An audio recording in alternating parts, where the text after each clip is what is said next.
Saludos. La Municipalidad Provincial de Arequipa, a través de la Gerencia del Centro Histórico y Zona Monumental y la Biblioteca Pública Municipal, estamos retomando las tertulias en este estado de emergencia para no dejar de hablar del patrimonio que nos hace conocer nuestra ciudad y lo que viene a ser la herencia de generaciones pasadas. En esta ocasión vamos a tener una entrevista especial con la arquitecta Darcy Gutiérrez Pinto. Ella, como arquitecta, nos va a hablar sobre Augusto Eiffel en el Perú.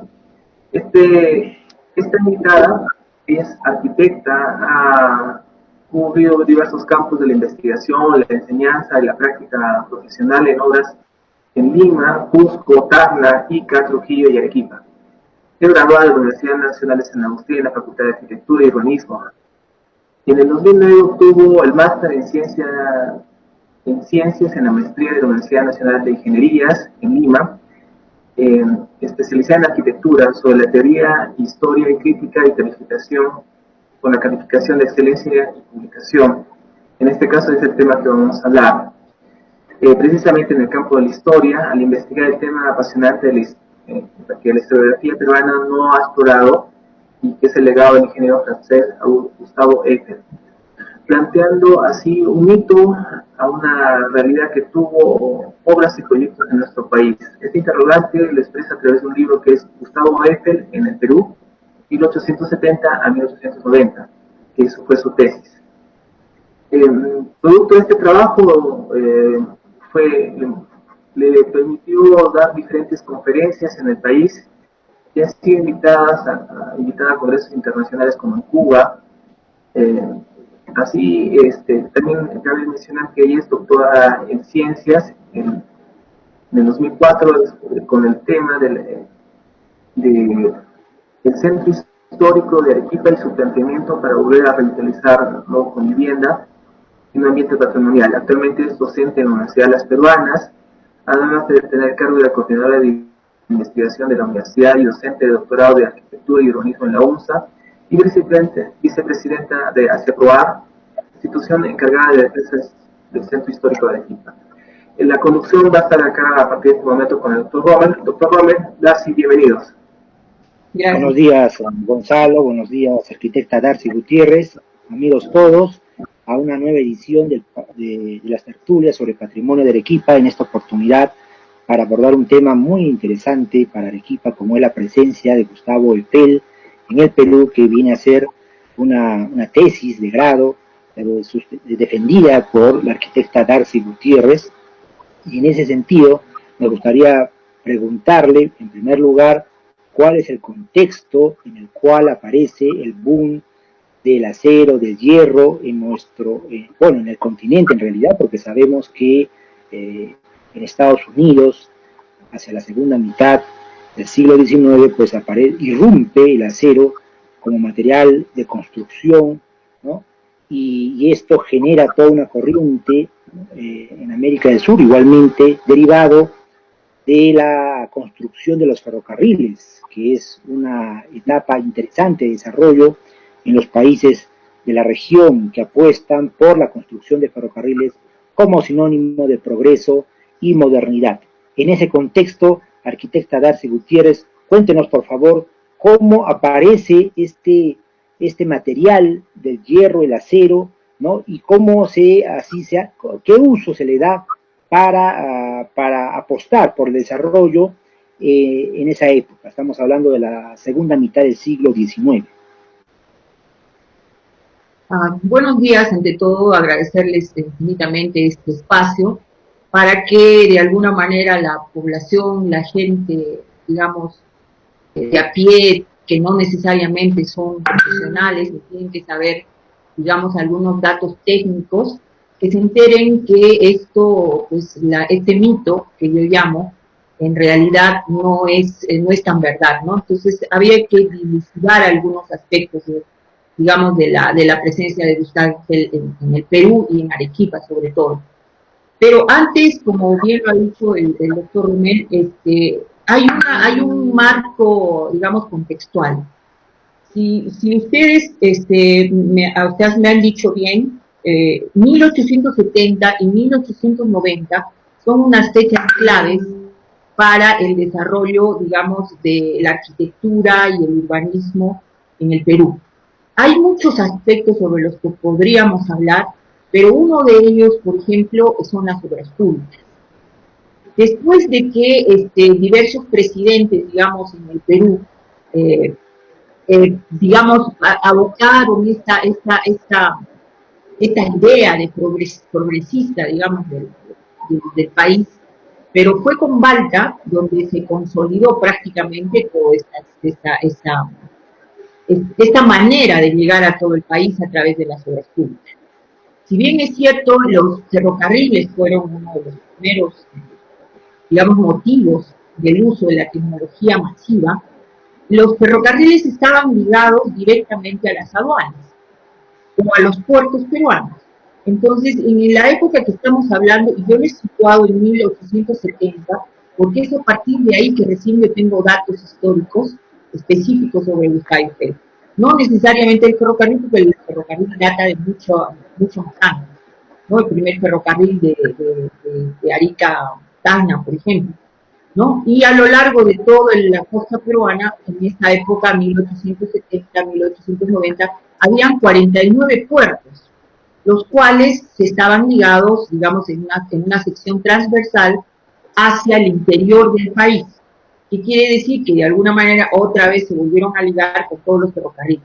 Uno de los primeros es el ferrocarril del sur, que eso ya lo sabemos bastante de la historia del ferrocarril, cuya afiliación básicamente es con fábricas americanas, Macy's, etcétera, y después aparece ya el ferrocarril del centro, que es uno de los más grandes y más complejos que se dio en esa época, que también tiene una especie de leyenda, que él también participó ahí.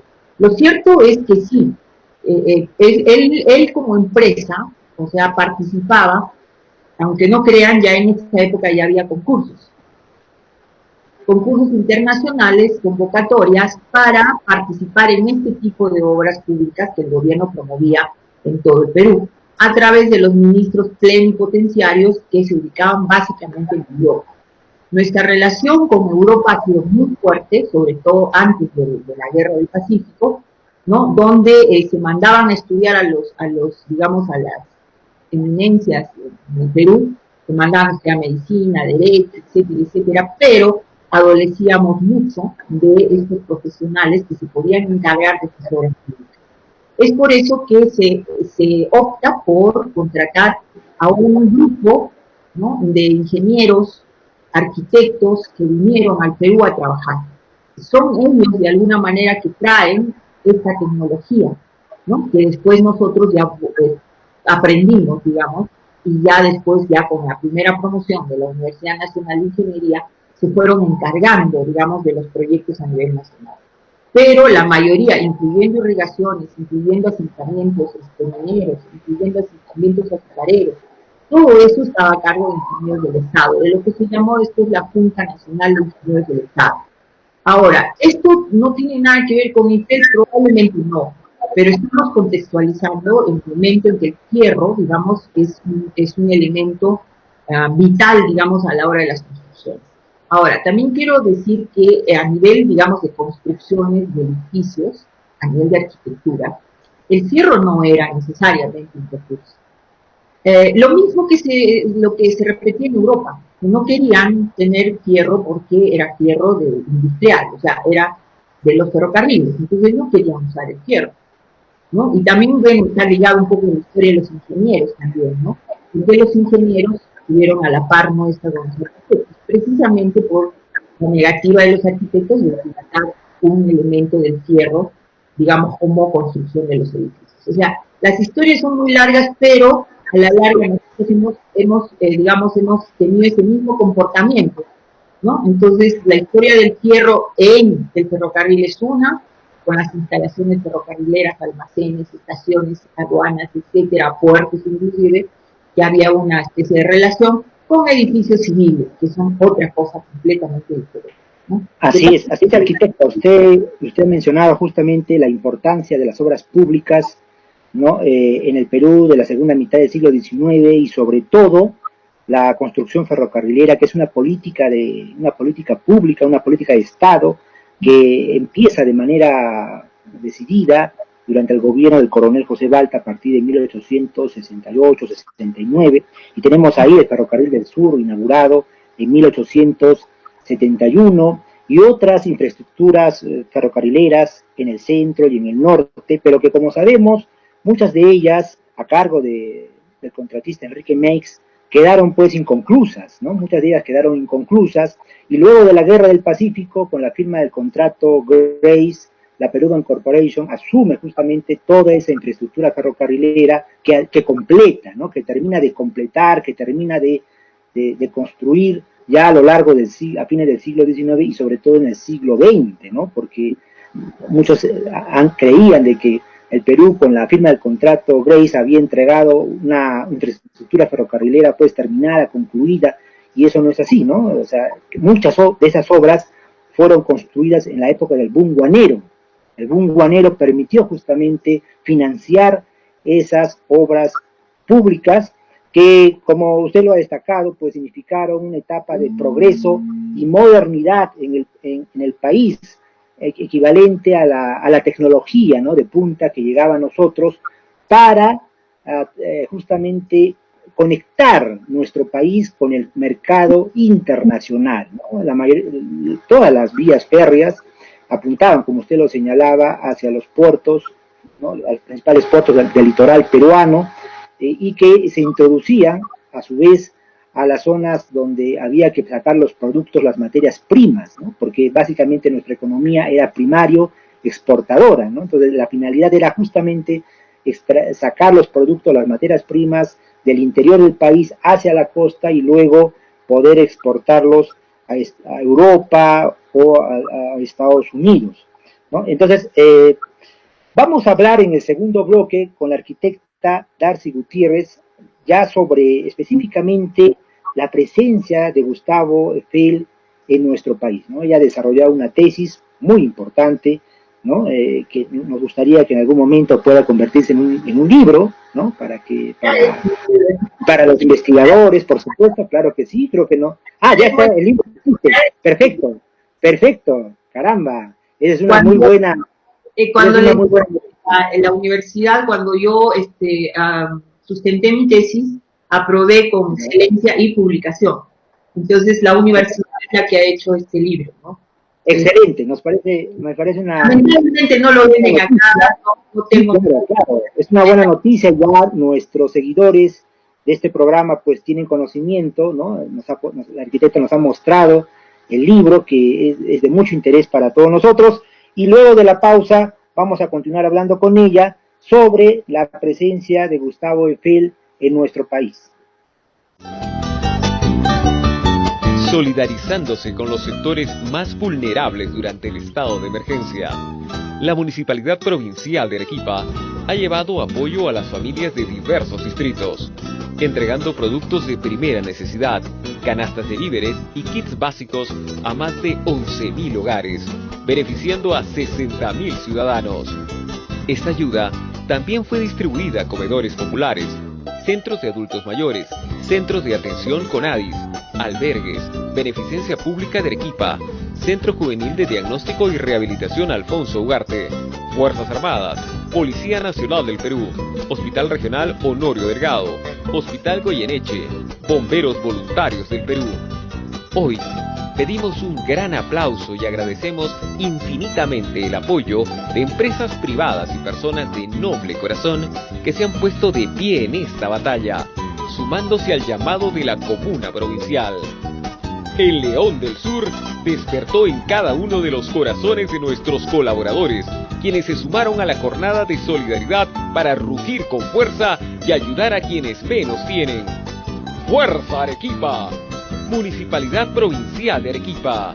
Arequipa, ciudad de todos. Estamos con la arquitecta Darcy Gutiérrez Pinto conversando sobre la presencia de Gustavo Eiffel en el Perú, y en el primer bloque ella nos comentaba la publicación de su obra que nos ha mostrado a todos, que fue publicado por la Universidad Nacional de Ingeniería, la UNI, y que ya está agotado y que valdría la pena una segunda edición de un importante libro en realidad que se ocupa de un personaje como fue Gustavo Eiffel, de tanta presencia en nuestro país, por lo menos, y eso es lo que la arquitecta se va a encargar ahora de desvelar, ¿no? De explicarnos por qué razón se atribuyeron a su persona varias obras en el país y sobre todo en Arequipa, ¿no? Todavía en el imaginario colectivo predomina la idea de que obras emblemáticas, significativas, como el llamado el puente Bolívar o puente de Fierro, el puente de Fierro, ¿no? Es obra de Gustavo Eiffel. Lo cierto es que Gustavo Eiffel sí diseñó la torre que lleva su nombre, la Torre Eiffel, ¿no? Que fue construida para la Exposición Universal de París de 1889 y que es un ícono, un símbolo de Francia y que un atractivo turístico mundial, ¿no? El impacto que tuvo, pues, el nombre de Eiffel en el mundo fue muy, muy significativa. Y sobre particular, arquitecta Darcy Gutiérrez, nos gustaría que nos pueda usted explicar cómo así, por qué razón es que a Eiffel se le atribuye una serie de obras, ¿no? En las cuales él no había participado, ¿no? Como por ejemplo el puente Simón Bolívar, o más conocido como puente de Fierro, ¿no? Entre otros diseños u obras en nuestra ciudad. Ya, a ver, bueno, la historia es un poquito más larga y también tiene que ver mucho con el contexto. Por ejemplo, las comunicaciones. Si una de las confusiones, digamos, por qué venía de Francia y por qué no venía, por ejemplo, de Estados Unidos, era porque en esta época todavía no estaba el canal de Panamá. Entonces, todo lo que llegaba de Europa llegaba a Nueva York, y de Nueva York trasladaban todos los productos o todas las piezas, ¿no? Lo que viniera, porque es increíble, venían piezas, toneladas de fierro. Entonces, venían y pasaban por tierra hasta el Pacífico, ¿no? Trasladaban todos los cargamentos hasta el Pacífico, y ahí en el puerto precisamente de Panamá, a lo largo del Pacífico, ya se llegaban al puerto del Callao.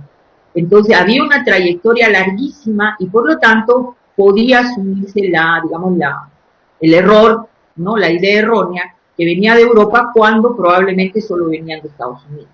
Caso, por ejemplo, de la iglesia de matriz de Tacna, perdón, de Arica, que también tiene una larga historia, ¿no? Pero lo concreto es que es fábrica norteamericana. Entonces ya yo he demostrado ampliamente que esta iglesia no tiene nada que ver con Eiffel, empezando siquiera con la manera o el sistema constructivo. A nivel de fierro, hay muchos sistemas constructivos que tal vez nosotros no tenemos que saber con seguridad, pero esta manera de construir, así como la casa de Iquitos, la casa de fierro de Iquitos, tienen un sistema que se llama lignum, que son paneles, es panelería. Gustavo Eiffel no trabajaba así. Entonces, basta simplemente con ver el sistema constructivo para darnos cuenta o darnos una idea. Pero bueno, en el contexto de que llegaban obras de distintos puntos importadas, digamos, entonces se asumía que era Gustavo Eiffel porque todo era de fierro. Pero no se olviden que acá la torre todavía no estaba construida. Entonces, ¿cómo era tan famoso y cómo lo conocían? Entonces, ¿por qué lo atribuían? Es unos objetivos que yo perseguí. Lo concreto es que nosotros somos parte de la formación del ingeniero francés. O sea, todo su periodo formativo lo ha hecho con muchos países en todo el mundo, pero básicamente con Perú. Y trabajó también en África. Él tenía, como empresario, tenía personas que se encargaban de ir a los otros países a gestionar obras y presentarse en los concursos. Caso, por ejemplo, el Puerto del Callao. Él se presentó, pero no su empresa, mejor dicho, y no ganó, ¿no? Entonces, él se presentaba en varios concursos y algunos no ganaba, pues tenía su representante acá en el Perú, que ya después me han contado la larga historia del señor Carlos Petot, que tiene que ver mucho con la firma del proyecto de la iglesia de Tacna, que él se quedó en Tacna, vivió en Tacna muchos años, murió, se casó, tuvo hijos, pero nunca he podido corroborar esa historia, porque no he podido conseguir a nadie que tenga el apellido Petot en Tacna. Pero bueno, son historias ya, digamos, que han salido de la principal. Entonces, esa es una de las primeras, digamos, confusiones, o sea, de dónde llegaba. Otra de las confusiones son los sistemas constructivos. Los sistemas americanos eran completamente diferentes a los sistemas de ellos. Trabajaban más con un sistema que se llama ojo y aguja, que es lo que vemos en el puente de Bolívar, que es como una especie de unos tirantes, que tienen como que se agarran así, ¿no? Como piezas que se agarran. O sea, trabajan más al sistema de tirantes, más que al soporte, digamos, en X, que el sistema Warren que utilizaba Eiffel, que tampoco no es nuevo, ¿no? El sistema Warren ya lo usaban los romanos, el sistema en cruz. Lo que pasa es que lo hizo espacial, quiere decir que hizo dos, o sea, hizo cajas, ¿no? Para que nos podamos entender. Entonces, esa es una de las grandes confusiones. Entonces, Eiffel no era famoso todavía, pero sí él era famoso por acceder o por estar siempre tratando de conseguir trabajo en Sudamérica y sobre todo por el Perú. Como ya lo explicaba el doctor Omel, acá en el Perú había mucho dinero. Entonces, ese dinero es el que le atraía a él como a otras empresas, ¿no? Lo de Grecia fue totalmente otra época, ¿no? Claro. Corroborando lo dicho por usted, arquitecta, efectivamente el puente Bolívar, o conocido también como el puente de Fierro, fue diseñado por el norteamericano John Sondheim, ¿no es cierto? Y construido el puente en Estados Unidos, entiendo que es desarmable, salvo que usted me corrija, ¿no? Y que ese puente... de fábrica. Claro, claro, y que ese puente habría sido traído de los Estados Unidos hacia la década de 1860 y construido, o sea, ya armado, ¿no? A fines de la década de 60 para ser, se supone, inaugurado en 1871, ¿no? El famoso puente Bolívar o puente de Fierro, pero que por muchos años se le atribuía a Gustavo Eiffel, ¿no? Cosa que su investigación pues ha destruido ese mito, esa idea equivocada, ¿no? Así como también la famosa iglesia de San Marcos en Arica, que así como usted seguramente tuvo la oportunidad de conocer y todavía se sigue afirmando de que esa sí fue una obra de Gustavo. Una placa en el frontis que dice que fue por Eiffel. Sí, claro. Bueno, hay un error garrafal, ¿no? Claro, sin duda, ¿no? Pero cuéntenos, arquitecta, ¿qué otras implicancias tuvo el nombre de Gustavo Eiffel y de su compañía constructora en nuestro país, y particularmente en Arequipa? ¿Qué efectos, qué impacto pudo tener, ¿no? Digamos, su sistema constructivo, que es con lo que usted planteaba, ¿no? El sistema constructivo, tal vez por el sistema constructivo, las semejanzas, ¿no? Que no son muy, digamos, no son muy perceptibles para la gente, provoca la confusión, ¿no? Acerca de las comparaciones entre las obras monumentales de Eiffel, ¿no? Con las que se asemejan por el uso del fierro y el trenzado del fierro en obras también significativas para el Perú y particularmente para Arequipa. Ya. A ver, Eiffel tenía, o sea, yo he conversado con los descendientes de Eiffel y una pregunta fue específica para mí, ¿no? El ingeniero francés o la empresa que él comandaba, ¿tenía algún sello específico? ¿Tenía alguna manera porque me concedieron una entrevista creo de 5 minutos, ¿no? Para que ellos sellaran los elementos, tanto sea de fierro como de ladrillo, porque no se olviden que la aduana de Arica, esa sí está hecha por Eiffel, y los ladrillos tienen el sello de la casa Eiffel.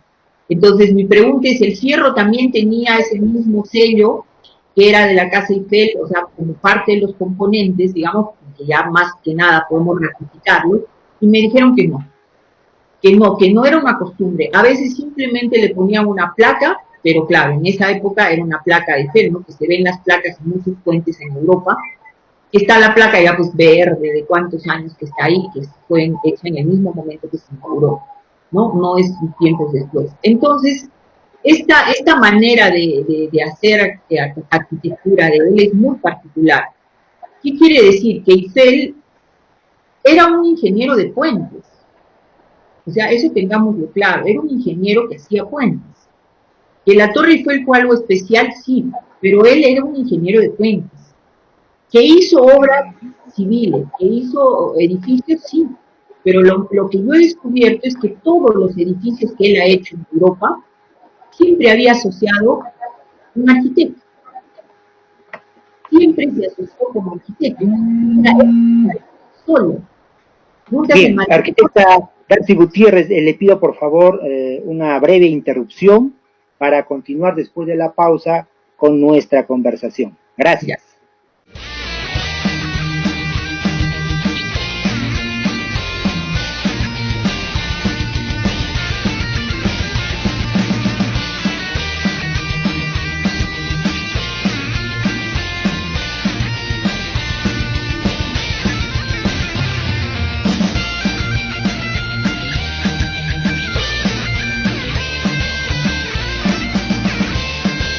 Continuamos conversando con la arquitecta Darcy Gutiérrez en esta tertulia dedicada a la presencia de Gustavo Eiffel en el Perú, a propósito de su tesis y también del libro que nos ha mostrado, ¿no? Que lamentablemente está agotado. Esperamos una segunda edición de esa obra que consideramos muy importante, y la arquitecta nos estaba comentando que existe una patente de fábrica, ¿no? que construyó las partes del puente Bolívar o puente de Fierro, la Phoenix Iron Company, ¿no? Y que eso sería, pues, evidentemente, descartaría cualquier otra idea equivocada de atribuir a Gustavo Eiffel el diseño de ese puente, ¿no? Habíamos mencionado igualmente que estas obras, las estructuras de estos puentes, ¿no? Tenían un sello que evidentemente denotaba quién había intervenido en la elaboración justamente de estos diseños.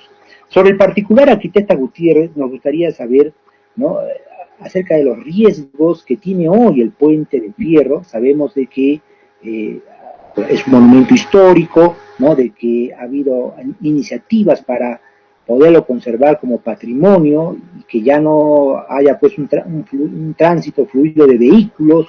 Pero lo cierto es que el puente de Fierro, nuestro emblemático puente de Fierro, pues está en peligro de riesgo, ¿no?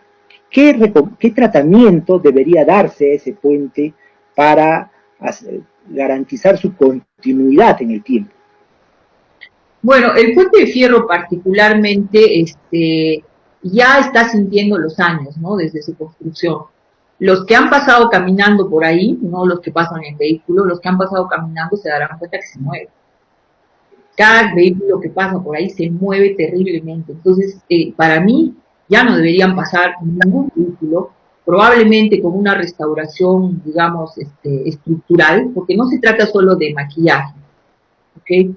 Con una restauración estructural, no sé, se podría mantener el puente, pero eminentemente peatonal, ¿no? Este puente, si bien es cierto, no lo hizo Eiffel, pero lo hizo una fábrica que hizo puentes en todo el mundo. Es una fábrica muy reconocida, entonces deberíamos más bien tratar de valorar este aspecto y no atribuirlo a otra persona porque es más famosa. No lo sé, o sea, yo pienso que es la única manera, o sea, darle el verdadero valor, darle la restauración, que yo sé que hay personas que se están dedicando a estudiarlo desde el punto de vista técnico, me refiero que si resiste o no resiste, pero más allá de eso debería darle el valor, digamos, histórico que tiene. Hace unos años también llegaron con este tema, llegaron desde el New York Times, que me contactaron y llegaron hasta acá, hasta Arequipa, para hacerme una entrevista. Entonces, esa entrevista está en la página del New York Times, ¿no? Si alguno lo quiere ver, está. O sea, por ese mismo interés, digamos, de los puentes americanos y de un poco de desligarlo de la presencia de ellos. Y no son los únicos, ¿ah? Después llegaron de la BBC de Londres también para hacer una entrevista con el mismo tema. O sea, ellos querían saber por qué Eiffel tiene que ver cuando en realidad no tiene que ver. Entonces, como especialista, ya pues me empezaron a contactar de Argentina, de Chile, de Venezuela, de todo el mundo me han contactado para hacer entrevistas de este tipo, ¿no? Porque de alguna manera me he vuelto, digamos, conocedora, ¿no? Sin ser especialista necesariamente, ¿no? Pero eso me ha llevado, digamos, a otros temas, ¿no? Pero es muy interesante que nosotros valoremos lo que es en verdad el puente fierro y que lo mantengamos cuanto más sea posible, pero la única manera es cuidarlo, restaurarlo, ¿no? Y darle el verdadero valor que tiene, ¿no? No necesariamente, como digo, pintarlo. Creo que pintarlo tantas veces en todos estos años, en vez de ayudar, ha sido peor, ¿no? Porque ahora si quieren sacar esa pintura, van a debilitar el fierro, van a debilitar. No sé técnicamente a qué llegarán como producto final, pero se trata de que no puedan debilitar el fierro. Tenemos la suerte de que si tenemos un clima seco, no nos enfrentamos al óxido, pero tiene sus daños.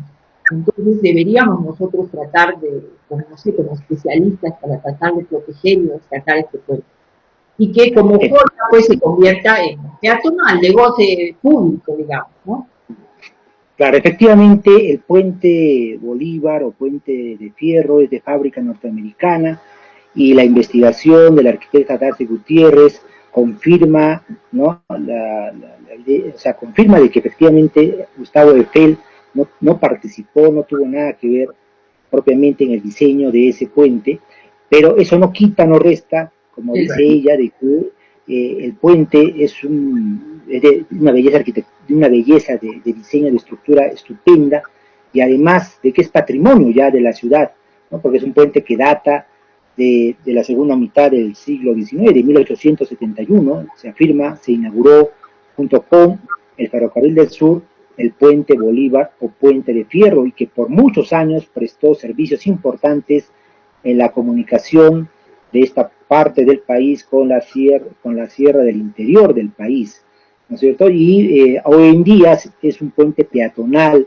básicamente, pero que siempre genera preocupación por parte de la población y de las autoridades acerca de qué hacer con ese puente, ¿no? Es complicado, sin duda, hacer una intervención propiamente dicha en el puente, pero yo creo que habría que aprovecharlo, no sé si coincide conmigo, arquitecta, igualmente como un atractivo turístico, ¿no? Puesto que se trata de un patrimonio monumental histórico. Claro, o sea, el turístico nunca lo vamos a quitar, digamos, de los aspectos que tiene la ciudad, pero hay otro grupo humano, digamos, que son los investigadores. Esto que yo les he contado de New York Times, que era un periodista, ¿no?, que estaba interesado, el de la BBC de Londres también era un periodista que estaba interesado en el tema, pero después han llegado otros investigadores. Por ejemplo, llegaron unos belgas, con los cuales viajé hasta Arica para ver la iglesia, pero eran eminentemente investigadores. Entonces entramos en una controversia porque, bueno, al ser belgas, ellos atribuyen todo el trabajo de unas fábricas que Eiffel subcontrataba y que Eiffel de se apropió de algunos diseños. Bueno, ahí hemos entrado en algunas discusiones, pero lo concreto es que sí, o sea, él subcontrataba. Eso lo saqué, todas, digamos, las fábricas que él subcontrataba de Francia, del Ministerio, el archivo del Ministerio Histórico de Trabajo, algo así se llama traduciendo, ¿no? Entonces se ve ahí todas las fábricas que él subcontrataba y probablemente se atribuía a algunos diseños que no eran de él. Entonces esa era la posición de los belgas, eminentemente investigadores, como ahora estoy viendo un poco el interés de los investigadores acá en Arequipa, ¿no? O sea que se imaginan si hubiéramos empezado hace años, esto hubiera tenido otro fin. Pero no está todo perdido, todavía está el punto ahí. Lo que hay que hacer es declararlo intangible, restaurarlo debidamente, ¿no?, con profesionales totalmente, que sea su rubro, ¿no? No cualquiera puede hacerlo, ¿no? Y darlo a conocer a nivel mundial como la joya arquitectónica que es.